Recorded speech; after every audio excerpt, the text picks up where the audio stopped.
Hey, just going to read something out of here. Just turned the page to this. The keys to intimacy. A relationship becomes stagnant when people are no longer willing to tell each other how they really feel.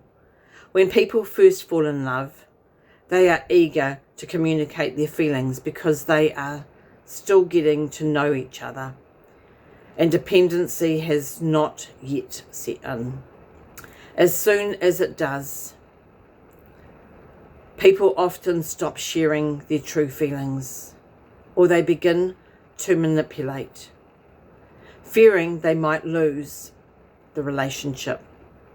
To keep the relationship as fresh and alive as it was in the beginning, keep sharing your feelings directly, even though it may be a little frightening to do so.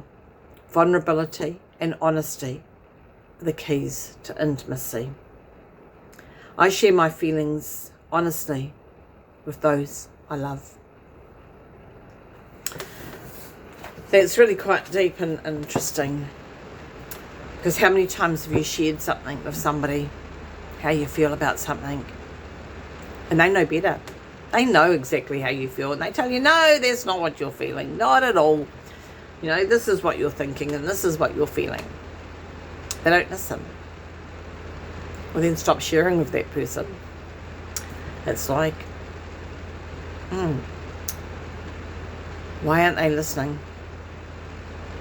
Why are they knowing better? It's a good question. But sometimes we choose the wrong people to tell things to. We choose the people that we think may understand, but then they use it against us. And each time if something like that happens, it becomes harder and harder to actually be able to share your feelings. Because you've felt judged, you've felt belittled, you've felt that somebody doesn't understand. You felt that when you've reached out, the people just aren't there. You started a new relationship, you've opened up, you've told the person how you feel, and they call you too much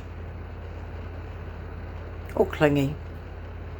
There's lots of different things that people can say which makes you hold on to your feelings.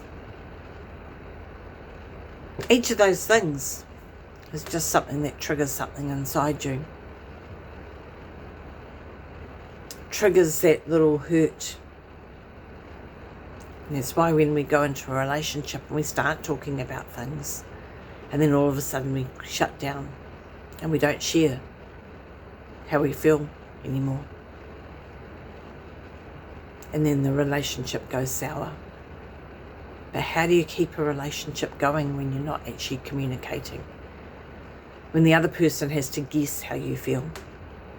When the other person has to try and work out what you're thinking. Because I tell you what, when you try to work out what somebody else is thinking, it's not very often that you actually get that thought right. Or you may get a bit of it, but not the whole thing. Because we don't quite understand why the other person or how the other person actually truly feels. Something that was said to me the other day when I was talking with somebody, and they said to me, so is it a fear of control? You know, do you feel that you've got no control? And I said, well, no, it's not really about control. Not the way from where I'm sitting and I'm feeling it. And they kept going back to that word. And the more they said that word, the more I thought, no, it's not. It's not about control. And the only control that I have over anything is about the way that I feel, and control about my own actions. I can't control anybody else. I can't control what anybody else does. And if somebody's hurting me, then I need to work out the way that I need to deal with that for myself.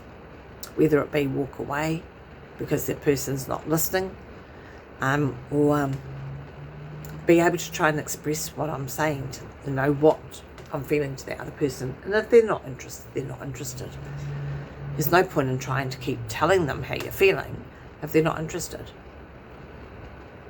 because they're not interested. So then it's being able to share it with somebody who is interested in how you're feeling and what you're feeling.